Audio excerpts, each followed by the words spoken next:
साथीहरु यदि तपाईहरुले नयाँ YouTube च्यानल खोल्नु भएको छ र तपाईले अथवा अरु कसैले YouTube मा गएर सर्च गर्दाखेरि तपाईको च्यानल एकदम टपमा देखाओस् सबभन्दा सुरुमा देखाओस् भन्न चाहनुहुन्छ भने साथीहरु यो भिडियो अन्तिमसम्म हेर्नु होला किनभने साथीहरु आजको यो भिडियोमा म तपाईहरुलाई कसरी तपाईहरुको नयाँ च्यानल YouTube मा गएर सर्च गर्दाखेरि कसरी सबभन्दा टपमा देखाउँछ कसरी सबभन्दा टपमा देखाउन सकिन्छ भन्ने कुरा आजको यो भिडियो मार्फत म तपाईहरुलाई सिकाउन गइरहेको छु।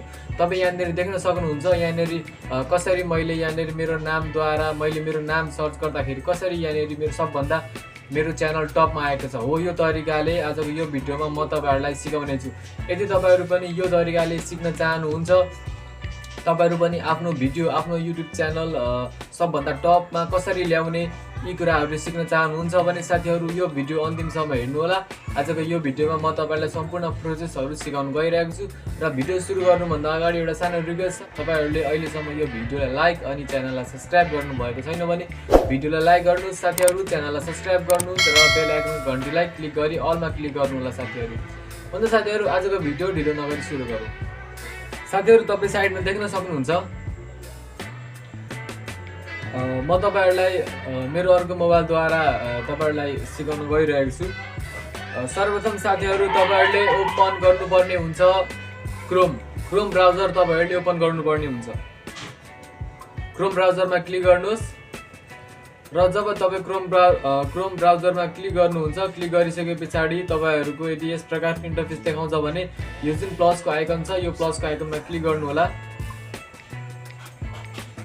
त्यसपछि साथीहरु यो प्रकारको इन्टरफेस देख्न सक्नुहुन्छ र यहाँनिर सर्च बक्समा गरी YT स्टुडियो डेस्कटप सर्च गरी यसमा टिक गर्नु होला। त्यसपछि सबभन्दा टपमा यहाँनिर देख्न सक्नुहुन्छ sign in to continue to studio अथवा YouTube स्टुडियो यसमा क्लिक गर्नु होला।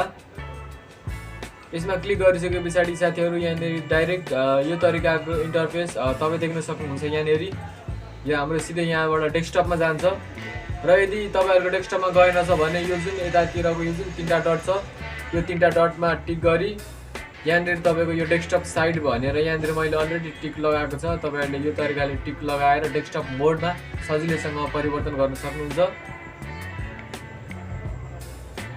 त्यसपछि साथीहरु यहाँनिर तपाई देख्न सक्नुहुन्छ सेटिंग्सको अप्सन छ। यहाँनिर सेटिंग्समा क्लिक गर्नु होला।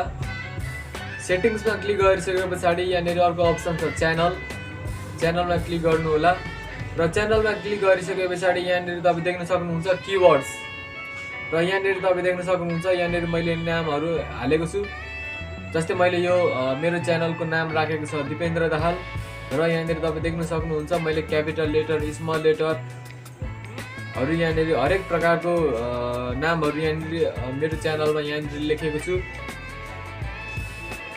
सुरुमा क्यापिटल लेटर छ दिपेन्द्र त्यसपछि फेरि दाहाल दिपेन्द्र दाहाल दिपेन्द्र दाहाल यो तरिकाले साथीहरु तपाईहरुले यो च्यानलमा यो YT स्टुडियोको यो जुन सेटिंग्स हुन्छ यो सेटिंग्सको भित्रको यो कीवर्ड्सहरुमा तपाईहरुले यो तरिकाको कीवर्ड्स लगाएर तपाईहरुले यदि तपाईहरुले आफ्नो नयाँ YouTube च्यानल खोल्नु भएको छ भने तपाईहरुले एकदम सहज तरिकाले सबभन्दा टपमा देख्न सक्नुहुन्छ है। जस्तै यहाँदेखि मैले मेरो YouTube ओपन गरे र YouTube ओपन गरिसकेपछि सबभन्दा सुरुमा यो जुन छ यसलाई म टर्न अन यसमा गर्दिन्छु र यसमा गरिसकेपछि यहाँनिर मेरो जीमेल आइडीहरु केही पनि लगइन छैन र यहाँदेखि म यहाँनिर मेरो नाम सर्च गर्छु दिपेन्द्र दाहाल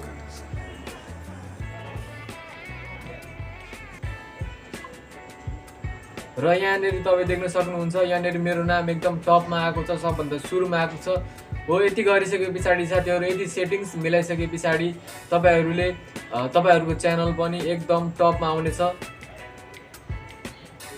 र साथीहरु जब तपाई यहाँनिर कीवर्ड्सहरु यहाँबाट हाल्नुहुन्छ कीवर्ड्स हालिसकेपछि यहाँदेखि यो जुन सेभ भन्ने बटन छ सेभ बटनमा चाहिँ तपाईहरुले क्लिक गर्न नभुल्नु होला किनभने यो सेभ गर्ने बटनमा यो सेभ भइसकेपछि मात्र यो कीवर्ड्सहरु तपाईहरुको यहाँनिर सेभ हुन्छ र यहाँनिर सेभ भइसकेपछि तपाईहरुले YouTube मा गएर तपाईहरुले आफ्नो नाम सर्च गर्नुभयो भने सबभन्दा टपमा देखाउने छ र यदि तपाईहरुको बाइ चान्स देखाइहालेन छ भने पनि तपाईहरुले YouTube मा 3-4 वटा भिडियोहरु अपलोड गर्नुपर्ने हुन्छ।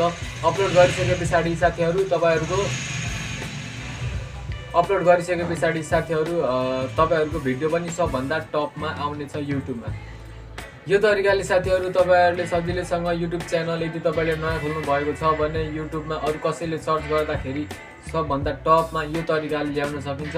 आशा गर्दछु यो भिडियो हेरिसके पछाडि तपाईहरुले पनि आफ्नो युट्युबको सेटिङ्स मिलाउन सक्नुहुन्छ। भिडियो तपाईहरुलाई कस्तो लाग्यो कमेन्ट बक्समा कमेन्ट लेखिदिनु होला। साथीहरुमा यो भिडियोलाई शेयर गरिदिनु होला र अन्तिमसम्म भिडियो हेरिदिनु भएकोमा र च्यानललाई सब्स्क्राइब गरिदिनु भएकोमा तपाईहरुलाई धेरै धेरै धन्यवाद छ। आउने अर्को भिडियोमा म फेरि तपाईहरुको लागि यस्तै महत्त्वपूर्ण भिडियोहरु निरन्तर रूपमा लिएर आउनेछु। आजको यो भिडियोमा म तपाईहरुलाई यति सिकाउँदै बिदा माग्छु। Tata bye bye.